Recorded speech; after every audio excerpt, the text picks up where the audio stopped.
right, so this is Juan's 74 Blazer. This truck is one of the first ones that I did in my garage.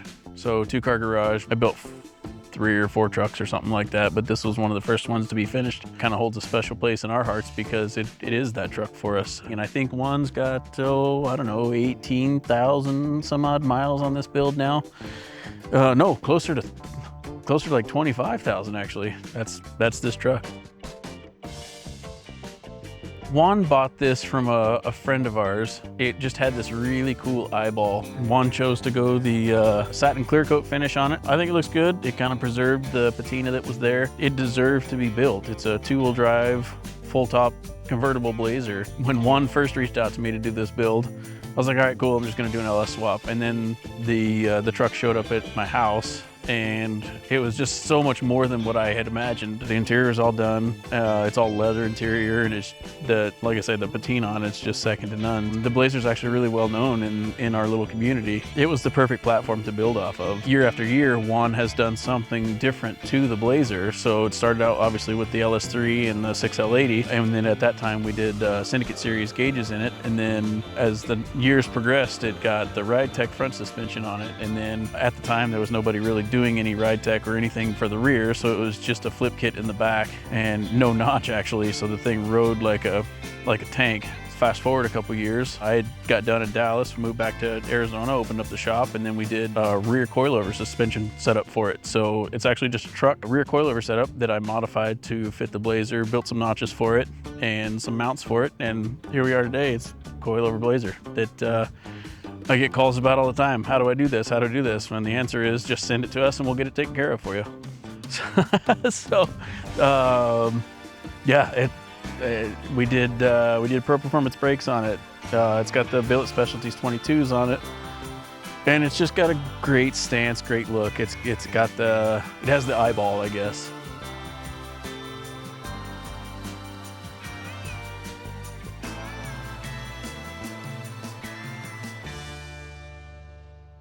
It's hard to build a truck in a garage. I built the exhaust on my back. I built the transmission cross member on my back. Literally, that was it. Jack stands and a jack and do a swap with an engine hoist, which there's nothing wrong with. You know, that's how most of us start, right? It makes it exponentially harder to do all of that than it is to do it in a shop. And you've got all the tools and all the equipment that you need, 2-post, 4-post lift, forklift, and having everything that you need there. So when I first started in my 2-car garage, it was my toolbox. It was jack stands and just all the basic stuff, right? Because I obviously didn't have the money to just go out and buy everything I needed to.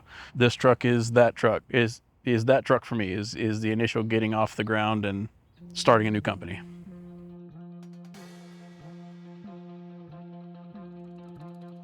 So it's got a Holley front drive system on it, and really there's no companies out there that make a supercharger setup that works with the Holley front drive system on it. So we have to make everything. So I had a Vortec V7 supercharger that was off of another project that we ended up doing a Magnuson on. This blower was sitting there, so let's see if we can't make it work on this. So I built by hand all the bracketry, mounted the blower, obviously all the tube work and everything. It's not the easiest thing in the world to do. So manual machines, manual mill, manual lathe. We cut all the bracketry out, shaped it all, and you know, it's all, what is it, 1/2 inch, I think, aluminum. And it worked out great. But as far as challenge, well, the other challenge, I guess, behind this truck would be the rear coilover setup. So obviously nobody makes a rear coilover setup for a Blazer, so this truck has one. I don't even remember what I did for notches. I bought some notches that were made in California. So bought the notches. We used those notches in conjunction with the rest of the Ride Tech stuff, made the coilover mounts and a couple other pickup points in the rear suspension. So, I mean, that was obviously a big challenge for this thing too. Yeah, I mean, like I guess some of the specialized stuff that we would have used in this would have been like the mill and the lathe, you know, and our skills, right? So our skills are very, very specialized. For instance, the supercharger bracket. I built that in my head, I saw it, and then I kind of drew a couple of pictures and drew it on a plate and cut it out, and here we are, we have a supercharger bracket. I thought that was pretty cool. Being able to see the vision of what we're doing, see the finish line before we even get there, I think is like a real specialized set of skills, you know, that not everybody's got. It's kind of a hard one to get to, but you can see it in somebody when they're building something. You can see that they're really confident in what they're doing. So that's good.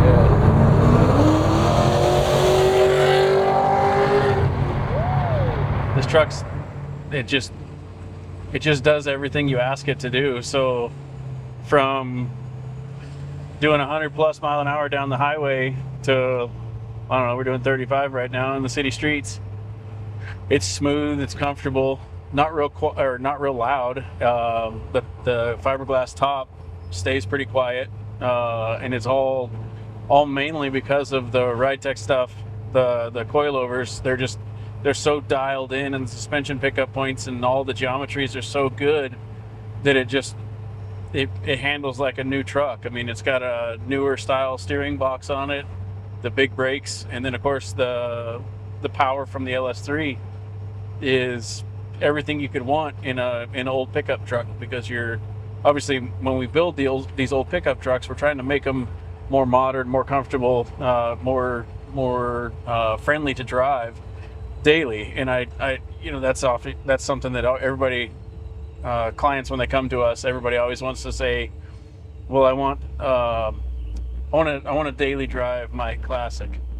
And it back when all I had was my C10, and it was my daily driver. It was a single turbo 6-liter.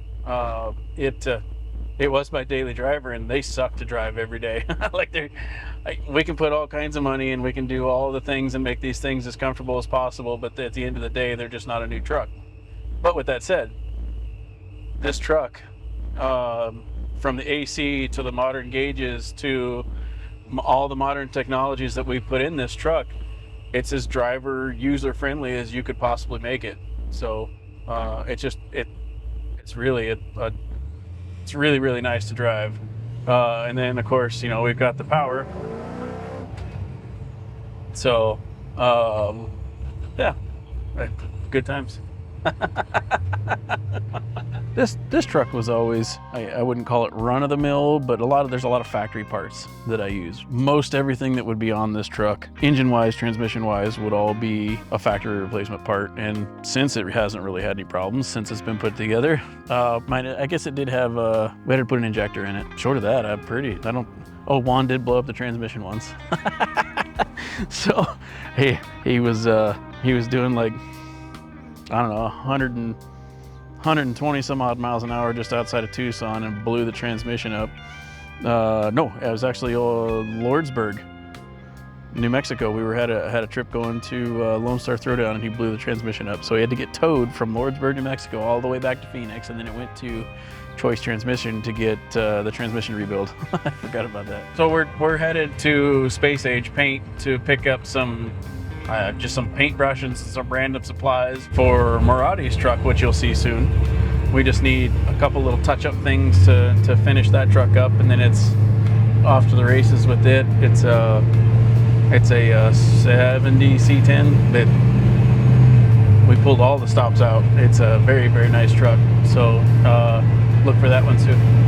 I brought my laptop with me on this truck because I've got a check engine light, and from what it told me when I first started the drive, the check engine light's just some residual code stuff. So this truck's tuned on a speed density, so it always throws in the background. It has a couple of codes for like mass air meter, because it doesn't know that it doesn't need it because we've tuned around it.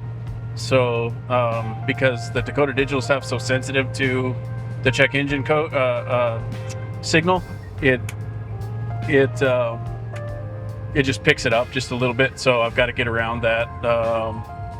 But short of that, this truck is ready to go home. I know Juan's itching to get it. We've had this truck since before Dino's, so last November, and what are we here, first part of February, so we've had it for a little while. And part of the problem is because Juan's my homie, and we do a lot of trade work stuff, so everybody in the industry knows how trade work stuff goes. So sometimes it's like, oh crap, I got to make $1, or like, yeah, I can work on it this week, and everybody has to stay happy in the deal, but and Juan's happy. He's just excited to get it back. So, and I'm excited to give it back to him because Juan is kind of like me. He likes to burn the tires off, and he drives fast. You can compare it to past projects because of things that I've done in the past, right? When I was at the other shop that I was at, I did it a certain way, right? Because it was owned by somebody else, so I did it to those standards, and I did it how that shop does things, I guess, right? So then when I was able to move into my own shop, or my garage, or whatever you want to call it, I was able to adjust those standards and use the skills that I learned over here, but then apply more to how I wanted things done. I can control how I want things done. I can do things how I want them done without having to worry about somebody else looking over my shoulder and saying, hey, that's not how I want it done, or you're taking too much time, or whatever it is. There's a lot of pride in what we do. There's a lot of pride in this truck for me, and Juan's a good friend. So Juan is one of my OG homies back from when I started this deal. Obviously, I told you this was one of the first trucks that we built, but since then, me and Juan have become really good friends, and he owns a company called Soul Prints. So Soul Prints is actually the one that makes all of our shirts. So when we need a new shirt, obviously we call up him, and Juan's not really, he's not one to design shirts, but because we are friends, I can twist his arm enough to get him to design my shirts. Sorry, Juan. And so he's got some really good designers in house that we'll pay, and it's separate from Soul Prints or whatever. But yeah, we get some. He makes all of our shirts, our canopy, anything printed. Actually, he does our embroidery too for our hats and patches. So yeah, Juan takes care of all that, and he's just an all-around good dude. He doesn't have a mean bone in his body. He's just a big teddy bear.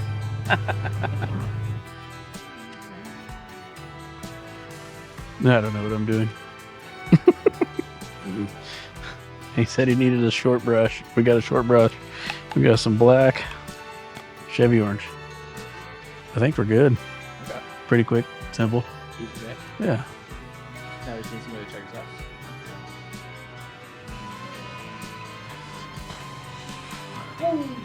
I think we're good. Have any questions? I think this is it. Check out? Yeah. All right, let's get you over there. Cool.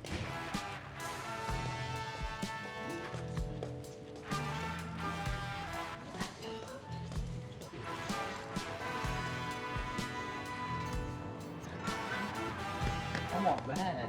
Heh, me too. It's nice. Thank you. This too? Nope, just this. And those. Oh, you know what? Give me this one too. Because it's little.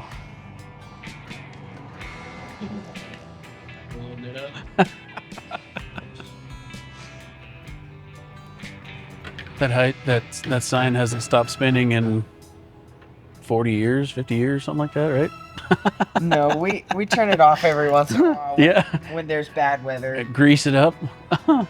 Actually, nobody goes up there. That's why our sign's all messed up. Awesome. Put all this in there. That little guy and those guys. Merci. Cool. Appreciate it. Have Take a it good easy.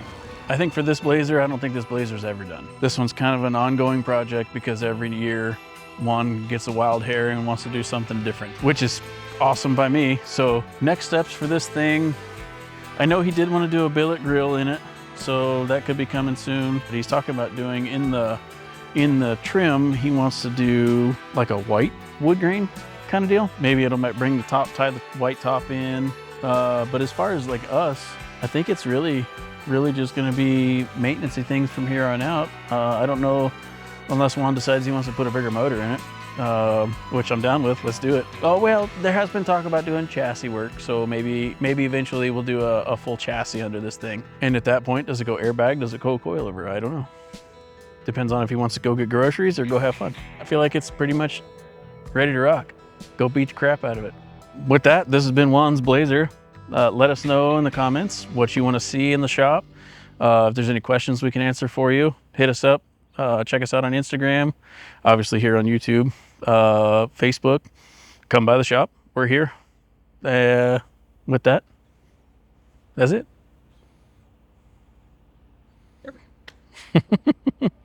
Cool for me. What's up, guys? This is Jason from Big Ten Garage.